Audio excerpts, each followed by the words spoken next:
Hello बच्चों and welcome to study with Unique. मैं सुबह सर स्वागत करता हूँ आपका आप ही के प्यारे चैनल स्टडी विद यूनिक पर। बच्चों इस लेक्चर में हम एक्सरसाइज 6.6 के क्वेश्चन नंबर 5 से कंटिन्यू करने जा रहे हैं। पिछले लेक्चर में हमने आपको बेसिक्स बता दिया था।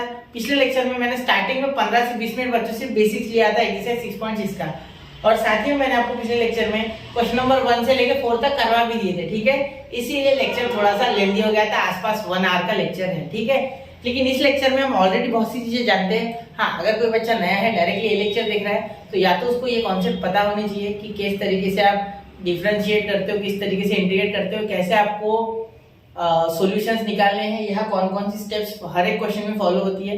जैसे कि मैंने पिछले लेक्चर में आपको बताया, अगर आप स्कूल कॉलेज ट्यूशन कहीं भी सीख चुके हो तो कोई दिक्कत नहीं है। ठीक है, लेकिन अगर आपको नहीं पता, ठीक है, तो इन दैट केस आपको पिछला लेक्चर जरूर मेरा देखना चाहिए एक बार, जिससे कि आपके कॉन्सेप्ट्स क्लियर हो जाए। यहाँ से आपको क्वेश्चन फिर हलवा समझेंगे, आप खुद कर लोगे, इतना आसान जाएगा, मैं गारंटी देता हूँ 100%। ठीक है, चलिए तो अब हम शुरू करते हैं क्वेश्चन नंबर 5। तो क्वेश्चन नंबर 5 बच्चों रेडियो एक्टिव एलिमेंट्स के ऊपर बेस्ड है एक्चुअली। ठीक है, देखो find rate of disintegration. Disintegration है ना, उसका मास कम होना। ठीक है, धीरे धीरे उसमें से मास घटते जा रहा है, उसी को डिसइंटीग्रेशन कह रहे हैं। ठीक है, radioactive element at any time t, किसी टाइम टी पे is proportional to its mass at that time, मतलब जो भी उसका मास होगा स्टार्टिंग में, ठीक है, that is directly proportional to the mass defect. यानी जैसे जैसे उसका मास कम हो रहा है, वो मास कम होने का rate is directly proportional to the जो उसका ऑलरेडी मास है उसे, ठीक है, टू द ओरिजिनल मास, ऐसा बोल सकते हो। ठीक है, तो मैं सबसे पहले लिखूंगा dx by dt is directly proportional to dx by dt is directly proportional to x। ठीक है, मतलब सपोज मैं बोलता हूँ कि पहले उसका मास x है और dx by dt रेट से उसका मास कम हो रहा है। ठीक है, आप चाहो तो dm भी ले सकते हो, आपकी जगह m ले लो, p ले लो, q ले लो, आपकी इच्छा। ठीक है, मैं जनरली x लेता हूँ। ठीक है, चलो अब आगे देखो, find the time during which original mass 1.5, मतलब देखो ओरिजिनल मास क्या बोला गया 1.5 विल डिसइंटीग्रेट, मतलब 1.5 से कम होते होते वो 0.5 पे आएगा।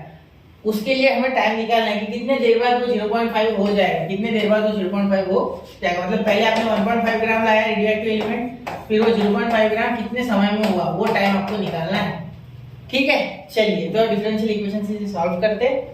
ठीक है, यहाँ क्या करते हो, आगे की स्टेप्स आपको सबसे पहले पता है कि dx by dt, जिसने पिछले लेक्चर देखा है। ठीक है, यहाँ माइनस kx लेंगे। सर माइनस क्यों लिया? बेटा डिसइंटीग्रेट यानी कम होना, यानी घटना, घटना इसलिए माइनस, समझे? मैंने आपको ये पिछले लेक्चर में बड़े ही ध्यान से स्टार्टिंग में 20 मिनट में समझाया है कि क्यों रेडियोएक्टिव एलिमेंट्स में माइनस लिया जाता है। ठीक है, और न्यूटन्स लॉ ऑफ कूलिंग में भी माइनस लेते हैं। ठीक है, चलिए अब ये x इधर ले गया तो dx into 1/x, ठीक है, इंटीग्रेट हो जाएगा, ये माइनस की यही रहेगा, ये dt उधर चल जाएगा और यहाँ पे इंटीग्रेशन। ठीक है, ये 1 dt, इंटीग्रेशन ऑफ 1 dt, ये x नीचे 1/x। ठीक है, यहाँ हो जाएगा log x, यहाँ हो जाएगा माइनस के, यहाँ t और यहाँ प्लस c। ठीक है, ये आ गया आपका फाइनल इक्वेशन जो कि आप हर जगह यूज करोगे। ठीक है, अब यहाँ आपको क्या बोला गया, बहुत से बच्चे चकमा क्या कहेंगे वो पहले बता देता हूँ। Find the time during which the original mass of 1.5। बहुत से बच्चे बोलेंगे सर टाइम तो दिया ही नहीं है। याद रखना बेटा, स्टार्टिंग में मैंने 1.5 ग्राम मास लाया, यानी तो टाइम क्या था मेरे लिए 0, डायरेक्ट आई बराबर थोड़ी डिसइंटीग्रेशन शुरू हुआ, कुछ तो समय लगा होगा, 0.001 सेकंड तो लगा होगा। तो मैं फिलहाल बोल दूंगा कि when t is equal to 0, क्योंकि जो बच्चे पिछले लेक्चर से देख रहे हैं वो जरूर जानते हैं, या कहीं और अगर उन्होंने कॉन्सेप्ट पढ़ा है तो सबसे पहले इसमें सी और के निकालना होता है। ठीक है, तो हम कोशिश करते हैं सी और के निकालने की। ठीक है, तो जब टाइम 0 है तब आपका जो मास है, ठीक है, वो मास जो है वो x वो है 1.5 ग्राम, 1.5 ग्राम, gm यानी ग्राम, gm यानी ग्राम, याद रखना, यहाँ gm का मीनिंग हो रहा है ग्राम। ठीक है बेटा, चलिए अब चलिए आगे। ठीक है, अब देखो यहाँ क्या हो जाएगा log of x, x यानी क्या 1.5। ठीक है, clear, 1.5 is equal to minus k t, तो माइनस के टी क्या है बेटा 0 और यहाँ प्लस सी। ठीक है, प्लस सी ऐसे लिखना है। ठीक है, तो k इंटू 0 0, ये log ऑफ 1.5 क्या आ गया आपका c आ गया, क्या आ गया c, तो log ऑफ 1.5 योर c। ठीक है, इज इक्वल टू c, बस इसे दे दो इक्वेशन 2। ठीक है, इतना दे दो, इसे इक्वेशन 1, इसे इक्वेशन 2, इसे आप लिख सकते हो फ्रॉम 1। ठीक है, चलो आगे चले बच्चों। ठीक है, चलिए अब यहाँ तक क्लियर हो गया आपको बात, कोई दिक्कत यहाँ तक नहीं? ठीक है, अब देखिए, अब आपने सी निकाल लिया बेटा, अब इसमें दूसरी कोई आपको वैल्यू नहीं दी गई है। पहले क्या होता था कि 4 घंटे बाद डबल होता है या ऐसा कुछ होता था, या यहाँ ये भी नहीं बोला गया कि कितने देर में कितना कम हो रहा है। अगर वो एक भी हिंट देते तो हम के भी निकाल लेते, लेकिन इसमें के निकाल नहीं सकते हो। आप ट्राई कर लो, के नहीं निकलेगा। इसीलिए मैं यहाँ के लिए कोई भी प्रावधान नहीं कर सकता हूँ कि हमें नहीं मिलने वाला, ये मुझे 100% पता है। ठीक है, तो के को आप छोड़ दो। ठीक है, के को छोड़ो, यहाँ आप सी पे ही संतुष्ट हो जाओ। ठीक है, मत निकालना के, सोचना भी मत उसके बारे में। ठीक है, अब देखो अब बोला गया है कि कितने समय बाद मास जो है वो 0.5 होगा, तो मैं बोल देता हूँ when x is equal to 0.5 gm यानी gram, then t is equal to question mark, T हमें नहीं पता। ठीक है, टी हमें नहीं पता। ठीक है, चलो तो अब यहाँ हम इसमें इक्वेशन में ये डालेंगे पूरे वैल्यू। ठीक है, तो log of 0.5 is equal to minus k x, तो माइनस के ऐसे ही रहने दो। ठीक है, x क्या है 0.5 ग्राम, 0.5 ग्राम, 0.5। ठीक है, यहाँ t हो गया आपका, सॉरी t की वैल्यू थोड़ी है, आई एम सो सॉरी बच्चों, t की वैल्यू दी नहीं है, वो x की वैल्यू मैंने डाल दी मैंने गलती से। c आपको पता है log ऑफ 1.5, तो log ऑफ 1.5, तो यहाँ आप क्या लिखोगे बेटा, फ्रॉम 1 and 2। ठीक है, चलो क्लियर हो गई बात। ठीक है, अब देखो यहाँ क्या हो जाएगा, ये इधर आ जाएगा तो माइनस हो जाएगा, log ऑफ 0.5। अब मैं थोड़ा डायरेक्ट कर रहा हूँ, ध्यान देना, यहाँ हमारी जो रेगुलर प्रॉपर्टी होती है log की माइनस वाली वो लगा रहा हूँ। ठीक है, ये समझ गया क्या आपको? देखो log ऑफ a और ये log ऑफ b, तो ये इधर आ गया तो log of a minus log of b, इधर आ गया माइनस, तो क्या होता है log a minus log b, log a by b, log a by b। तो ये अगर आप अच्छे से इसे डिवाइड करोगे तो ये देखो 0.5 से कितने बार कटा, 3 बार, तो 1/3 आपका इक्वेशन आ रहा है। ठीक है, 0.5 को 0.5 मतलब 0.5, 0.5 2 1 और 0.5 3 1.5 मतलब 1/3 आ गया। ठीक है, यहाँ हो गया माइनस के टी, तो देखो यहाँ log of 1/3 equal to minus k t. अब ध्यान देना, यहाँ ये क्लियर है, ऊपर जाके इन्वर्स कर लो। ठीक है, अब टेक्स्ट बुक में ऐसा सॉल्यूशन है इसलिए मैं कर रहा हूँ, वरना नहीं किया तो भी कोई दिक्कत नहीं है।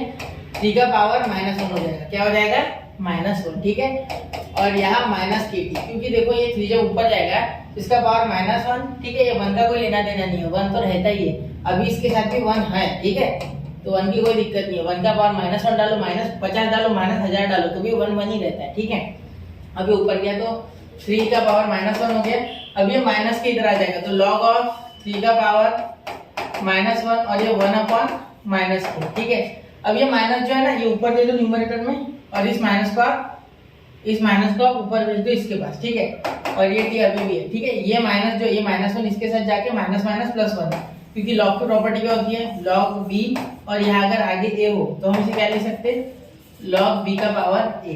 ठीक है, समझे? चलो क्लियर।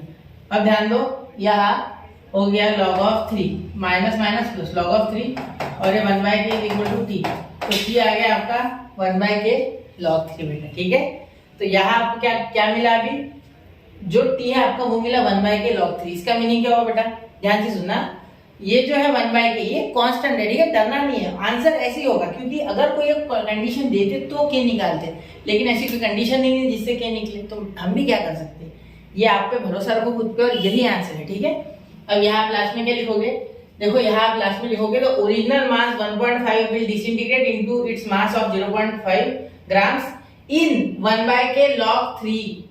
ठीक है, in the time 1/k log 3, या मिनट में दिया क्या है वो भी बताएंगे, तो आपसे इतना लिखना, in the time 1/k log 3। ठीक है बेटा, चलिए नोट कीजिए 1, 2 and 3। तो नोट कर लिया बच्चों, चलिए आई होप आपने नोट कर लिया होगा। क्वेश्चन बहुत ही आसान था, सिर्फ के में कंफ्यूज करने की कोशिश की गई है और कुछ नहीं। ठीक है, कभी भी डरना नहीं है, खुद का आंसर आपको कॉन्सेप्ट अगर आते हैं ना तो हमेशा याद रखना कि आपका आंसर सही होगा। ठीक है, चलो मैं बाहर थोड़ा सीधा कर दूं। ठीक है, चलिए तो देखिए question number 6, the rate of DK of a certain substance is directly proportional to the amount present at that instant. Initially there are 25 grams of certain substance and 2 hours later it is found to be 9 grams are left. ठीक है, find the amount left after 1 more hour। ठीक है, मतलब 1 more है ना, 2 घंटे के बाद तीसरा घंटा, 3rd घंटे में हमें निकालना क्या है। ठीक है, चलिए तो सबसे पहले हमें कोई एलिमेंट ही दिया गया है, सिंपल सी बात है, और ये रेडियो एक्टिव जैसे काम है इसका। ठीक है, घट रहा है बोलते हैं ना, इंक्रीज हो रहा है कि डिक्रीज हो रहा है, एक मिनट, डीके यानी डिक्रीज हो रहा है, ठीक है, डीके बोला गया है, ठीक। तो हम बोल देते हैं वो एलिमेंट जो है वो dx/dt है, ठीक है, integration with respect to dx/dt is direct proportional to x, ठीक है, dx/dt is direct proportional to x, ठीक है।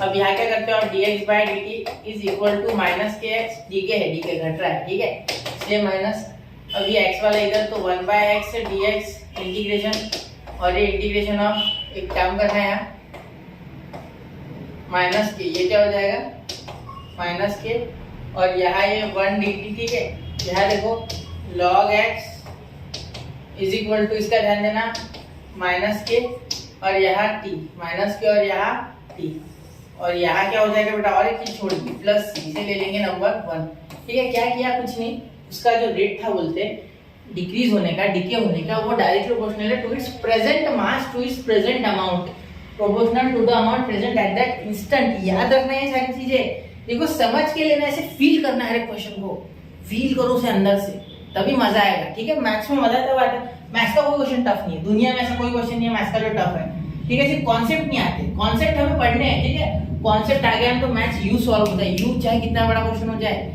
याद रखो मैथ्स का बड़ा से बड़ा क्वेश्चन है ना, छोटे छोटे टुकड़ों में तोड़ के अगर सॉल्व करोगे ना, बहुत आसान हो जाएगा, एकदम हलवा लगेगी चीजें, ठीक है। तो याद रखना है मैथ्स को भी डिसइंटीग्रेट करना है, आ गया पिछले क्वेश्चन में था शायद डिसइंटीग्रेट, मैं ये नहीं बोल रहा हूँ कि इंटीग्रेशन करना है, डिसइंटीग्रेट ना, उसको तोड़ के सॉल्व करो। आप बड़ा क्वेश्चन देखते हो उसे बड़े से तरीके से देखते हो, जो भी टीचर होता है वो भी ऐसे नहीं देखता। टीचर कैसे देखते, हाँ ये इतना बड़ा क्वेश्चन, इसमें का ये पार्ट अलग, ये पार्ट अलग, ये पार्ट अलग, अलग अलग, ठीक है, हर एक चीज अलग होती है, ठीक है। चलो चले, ठीक है, ऐसी फिजिक्स में करो, ऐसी केमिस्ट्री में करो, ऐसी बायो में करो, ठीक है। There are 25 grams of certain substance, ठीक है, मतलब जब ये 25 ग्राम्स था, मतलब व्हेन जो x है वो 25 ग्राम से 25 ग्राम से जीएमएस यानी ग्राम्स, ठीक है, और सर्टेन सब्सटेंस जो टाइम है तब जीरो, टाइम जीरो है, ठीक है। मैं कैसे समझा टाइम जीरो, देखो पढ़ने में आ गया मेरे वो कि इनिशियली मतलब स्टार्टिंग में जब टाइम जीरो, इनिशियली बोल दे समझ जाओ टाइम जीरो है, ठीक है। चलो तो यहाँ क्या हो जाएगा, लॉग ऑफ, ध्यान देना, लॉग ऑफ x है, x है 25, log of 25 is equal to minus k t, तो माइनस के टी यानी माइनस के टी का जीरो, ठीक है, और प्लस क्या हो गया यहाँ का c, ठीक है। तो यहाँ ये जीरो हो गया, ये गया, तो c आ गया आपका log 25, क्या आ गया log 25, बिल्कुल ठीक है, क्लियर हो गई ये बात, log 25 आ गया आपका c, ठीक है। अब इसके बाद देखो when x is equal to, अब अगला and 2 hours later it is found to be 9 grams are left। अभी पिछले क्वेश्चन में दूसरी कंडीशन नहीं थी, एक ही थी t0 वाली, यहाँ दो है, देखो 2 घंटे बाद बोला गया है कि 9 ग्राम्स बचा है सिर्फ, ठीक है। चलो तो 2 घंटे बाद आफ्टर 2 आवर्स, तो टाइम हमारा यहाँ ऑलरेडी दिया गया है t is equal to 2 hours, 2 hours, ठीक है। और आपको बोला गया है x क्या है 9 ग्राम्स, क्या है 9 ग्राम्स, 9 ग्राम्स, 9 जीएमएस, 9 ग्राम्स, बिल्कुल ठीक है। अब यहाँ क्या हो जाएगा बेटा, देखो इसे आप नंबर 1, इसे आप नंबर 2 दे दो, ठीक है। तो यहाँ क्या होगा, फ्रॉम 1 एंड लिख सकते हो, फ्रॉम 1 एंड, या फाइनल हो रहा है, ठीक है। इसके बाद हमें k मिल जाएगा, यहाँ से हमें k मिलेगा, देखना यहाँ x की वैल्यू क्या है 9 ग्राम्स, t की वैल्यू क्या है 2, इसमें पुट करो, ठीक है, और c भी हमें पता है तो k मिलेगा। तो log of 9 is equal to minus k, t क्या है बेटा, t आपका है 2, ठीक है, प्लस c आपका है log ऑफ 25, बिल्कुल ठीक है, क्लियर। अब यहाँ ध्यान देने वाली बात ये है कि log ये इधर आएगा तो माइनस हो जाएगा, तो minus log a minus log b, log 9/25, बिल्कुल, और यहाँ माइनस k इंटू 2, ठीक है। तो यहाँ 2 अपॉन में चले, 2 1/2 अपॉन में भेज दो, यहाँ 2 का 1/2 हो गया, और ये हो गया माइनस k, माइनस का k, ठीक है। इसे दे दो नंबर 3, यहाँ क्यों दिया मैंने नंबर 3, अब ये 1 2 3 से उठा के तो मैं वहां डालूंगा जब वो मुझे बोलेंगे कि 1 घंटा और ज्यादा जब लगा तो क्या हुआ, ठीक है। तो 2 के बाद एक और घंटा है 3, ठीक है, उन्होंने बोला ना, देखो find the amount left after 1 more hour, तो पहले 2 है, 2 क्या और है यानी 3, ठीक है।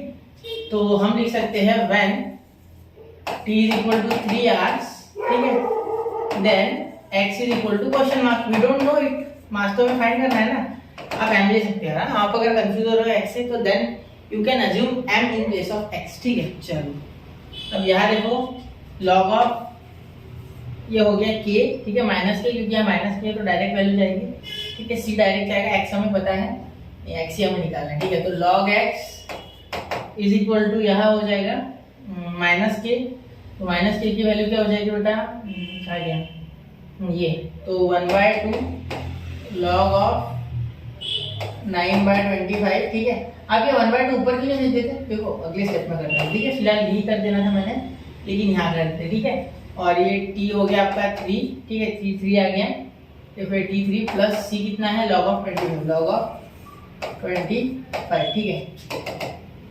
अब ध्यान देना है यहाँ, ठीक है। अब आप क्या कर सकते हो, log of x is equal to ये 1/2 सिर के ऊपर भाग गया, ठीक है, तो 9/25 और यहाँ 1/2, ठीक है, इंटू 3 प्लस लॉग 25, ठीक है।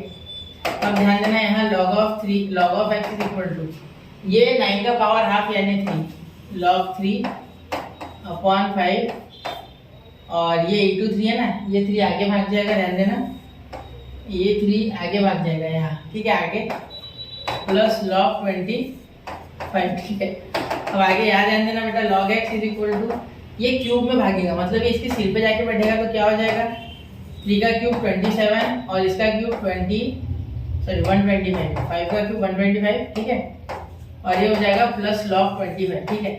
अब आप ध्यान दो, log a plus log b क्या होता है, लॉग a b, मतलब log a plus log b जब होता है तो we can write it as log a into b, बिल्कुल समझ गए ना मेरी बात, ठीक है। तो यहाँ देखिए एक मिनट ना, log x is equal to log a यानी लॉग 27/125 इंटू b, तो ये 25, ठीक है।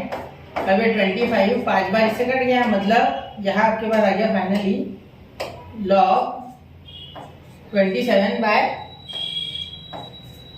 लॉग 27/5, ठीक है।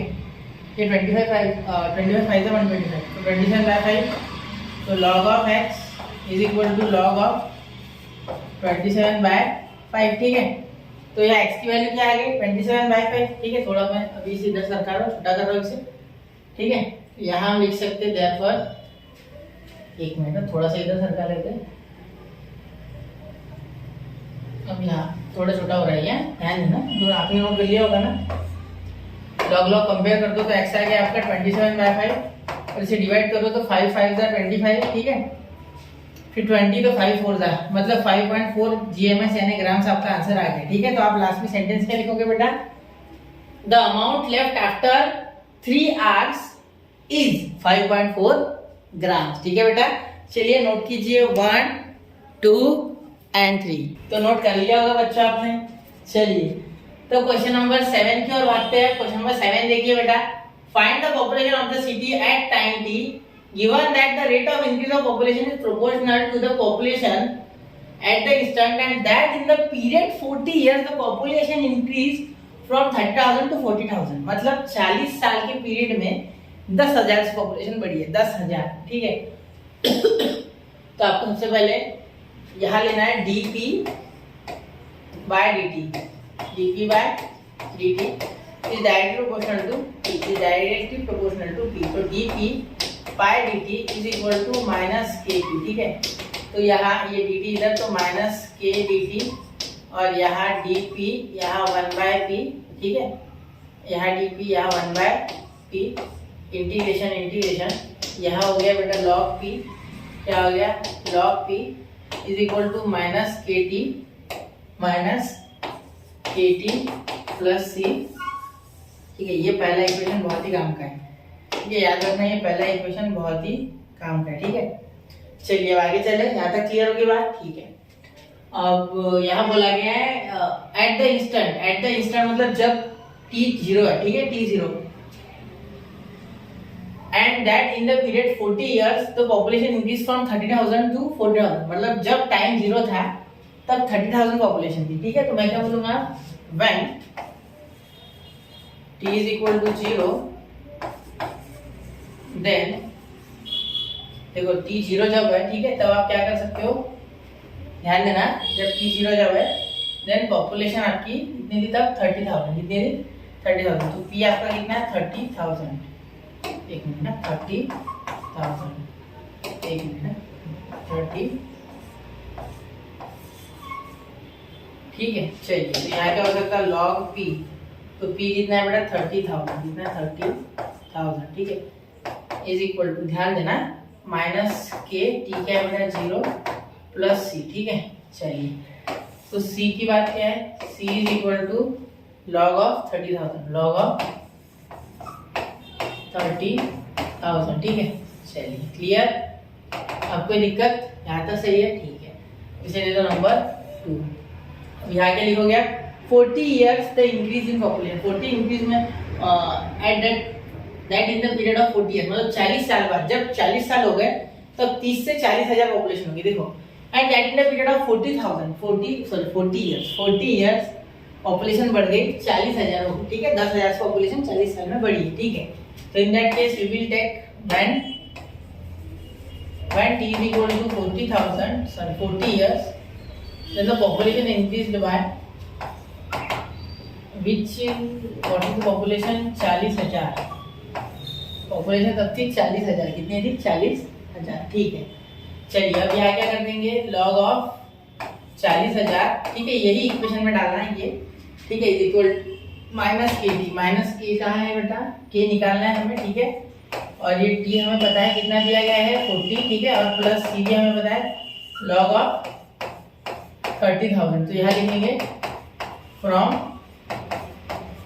1 and 2, देयरफॉर अब ये 40 है ना, तो ये 30,000 इधर लेके आओ, तो लॉग ऑफ 40,000, ठीक है, अपॉन 30,000, कैसे हो गया बेटा ये, ध्यान देना ये इधर आएगा तो माइनस होगा, लॉग ए माइनस लॉग बी, लॉग ए बाय बी, 0 0 0 0 0 0 0 0 कैंसिल, ठीक है, ऐसे करना नहीं है, मैं सिर्फ बता रहा हूँ, ठीक है, मजा आता है काटने में। ये माइनस के 40 यहाँ हो जाएगा, एक काम कर लो, देखो ध्यान देना थोड़ा, यहाँ ये जो 1/40 है इधर भी देता 1/40, तो क्या आ गया आपका माइनस के भी आपका आ गया है, ठीक है, क्या आ गया माइनस के 1/40, ठीक है, 1/40 लॉग ऑफ 4, इसको सॉल्व करते हैं, शॉर्टकट में ले थोड़ा, 1/40 log of 4/3 is equal to k, ये आपका फाइनल आंसर है के के लिए, किसके लिए, के के लिए, इसे नंबर 3 दे दो।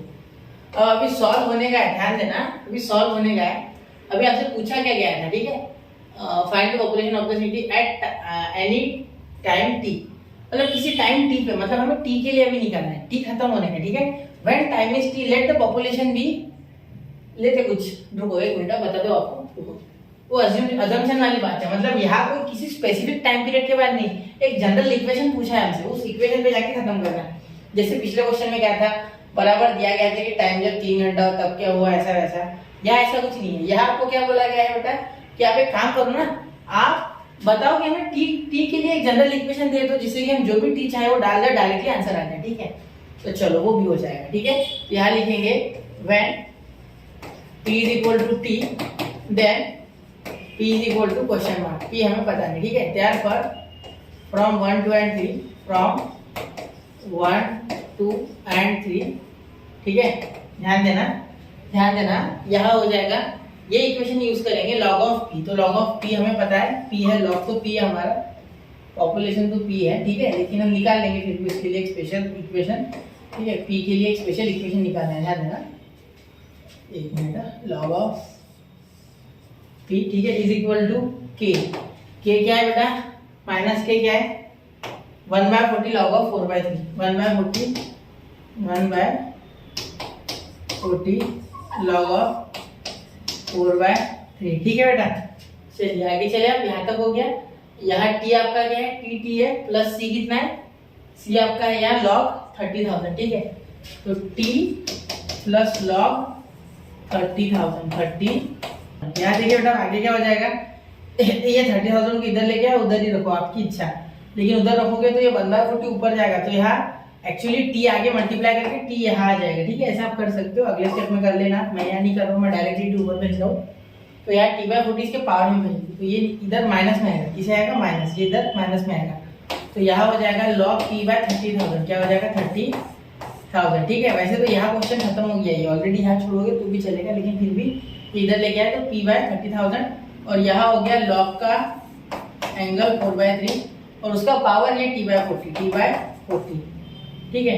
तो यहाँ ध्यान देना अब, यहाँ लॉग दोनों साइड है ना, तो कंपेयर करके यहाँ हो जाएगा p/30,000 ठीक है। तो E इज इक्वल टू यहाँ 4/3 t का पावर 40 ठीक है। तो population for any time t यहाँ भी छोड़ सकते हो ठीक है, और यहाँ ये भी बोल सकते हो आप, p को ऐसे ही रखो। तो p इज इक्वल टू 30,000 ठीक है इंटू 4/3 t/40, ये भी आप बता सकते हो ठीक है। तो यहाँ आपका क्वेश्चन हो गया बेटा खत्म ठीक है। चलिए नोट कीजिए इसे 1 2 and 3। तो नोट कर लिया बच्चों। चलिए आशा है आपने नोट कर लिया होगा, आपको समझ गया होगा क्वेश्चन ठीक है, बहुत ही आसान था। और लास्ट में सेंटेंस लिखना मत भूलना। क्या लिखोगे sentence? The population of the city at any time t is equal to 30,000 4/3 का पावर t/40 ठीक है बेटा। चलो क्लियर। अब देखिए एक नया क्वेश्चन आ गया है। Body cools to the Newton's law from 100 degree to 60 degree in 20 minute, मतलब 100 से 60 को 20 मिनट में हो जाती है ठीक है।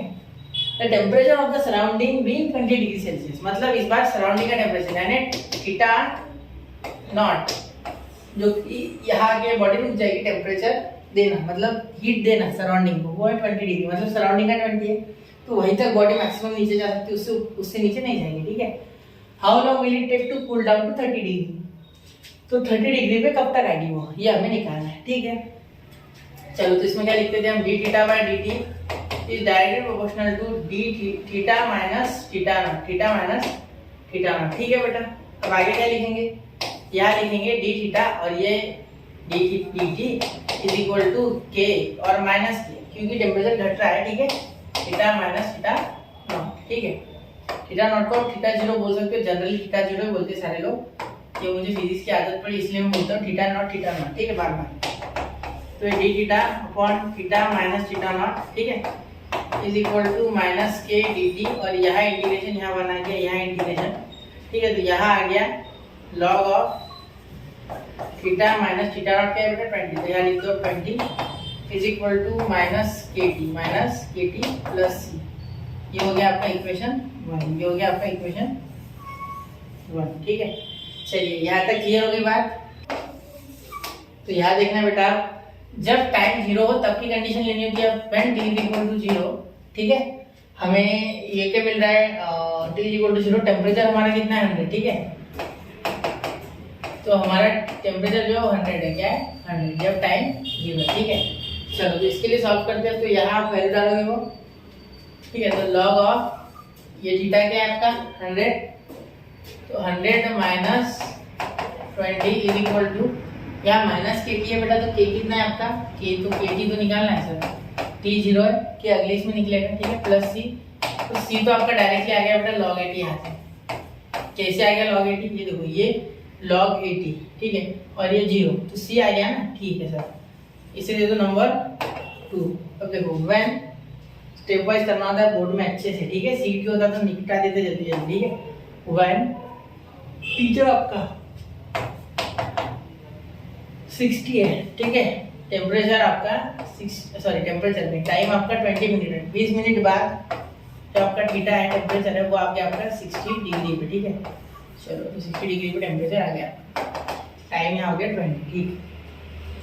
आपको सी की वैल्यू पता है तो फ्रॉम 1 and 2 लिख दोगे, यहाँ फ्रॉम 1 and 2 उधर लिखना होता है, वैसे रीजन में मैंने पहले लिख दिया ठीक है, उधर लिखना होता है वैसे रीजन में मैंने पहले लिख दिया। थीटा क्या है बेटा, थीटा है 60, ये 60 माइनस 20 कितना हो रहा है, पहले लिख देते स्टार्टिंग में लिखते पूरा ठीक है, माइनस के टी कितना है 20 ठीक है, प्लस सी कितना है बेटा सी है लॉग 80 प्लस लॉग 80 ठीक है। अब यह हो गया log 40 ठीक है इज इक्वल टू यहाँ हो गया माइनस 20 के या के इंटू 20 प्लस log 80 ठीक है। तो यहाँ आप क्या कर सकते देखो, ये log 80 तरह के माइनस मतलब आ गया log 1/2। कैसे, ये देखो log a minus log b हो जाएगा 40/80, 41 से 40, 42 से 80 तो 1/2, और यहाँ 1/20 हो गया, क्या हो गया ये 20 नीचे तो 1/20 इज इक्वल टू माइनस के, ये हो गया 3, ये क्या हो गया नंबर 3 ठीक है। चलिए अब आगे चले, ठीक है, यहाँ तक क्लियर है? ठीक, हमने सब निकाल लिया है बेटा। अब सिर्फ हमें ये 30 डिग्री के लिए ढूंढना है, ठीक है। तो when t is equal to, नहीं t तो बाद में निकालेंगे, when theta is equal to 30 degree Celsius, हमें t पता नहीं है, t हमें यहाँ से निकालना है, ठीक है बेटा। चलिए अब आगे देखिए, अब ध्यान से देखना, यहाँ तो ध्यान से देखना है आपने, ठीक है। ये इस इक्वेशन में सारी वैल्यू डालनी है, हमें थीटा पता है 30, तो यहाँ हम डाल सकते log of 30 minus 20 is equal to k की वैल्यू क्या है 1/20 log ऑफ 1/2, 1/20 log ऑफ 1/2, ठीक है। बाद में हो गया प्लस c कितना है बेटा, c है log 80, कितना है log 80, ठीक है, ठीक है ना। ये 1/2 खा गया 1/20 log ऑफ 1/2 और ये log 80, c की वैल्यू log 80, ठीक है पूरा। तो यहाँ लिखिए आप फ्रॉम 1 to 3, फ्रॉम 1 2 and 3, ठीक है।